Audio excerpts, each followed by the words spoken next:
Il-Partit Nazzjonalista ħassar konferenza tal-aħbarijiet li kellu skedata għal matul il-jum tal-ġimgħa u li kellha ssir mix-Shadow Minister Marta Sportelli.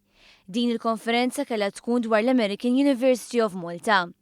Informazzjoni li għandu One News jikkonferma li l-Partit Nazzjonalista ma kienx jaf kif se jaqbad jirreaġixxi wara reazzjoni pożittiva għal proġett kif imħabbar mill-Prim Ministru nhar il-Ħamis.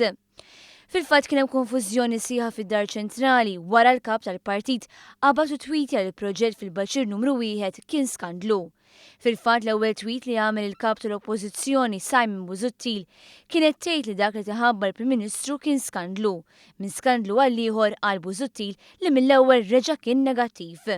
Dan f'dikjarazzjoni li ma kienet ripetuta minn ebda membru ieħor tas-soċjetà ċivili li minflok tkellmu dwar kif il-Gvern ta' widen għall-appelli tagħhom. Kien hemm min argumenta li l-Partit Nazzjonalista seta' jgħid li ċerti bidliet saru bis-saħħa tiegħu, iżda dlon kien ġibdet l-attenzjoni li dan l-argument ftit seta' jikkonvinċi. Dan speċjalment wara li Simon Busuttil qed jgħid li l-kontijiet orħos saru bis-saħħa tiegħu.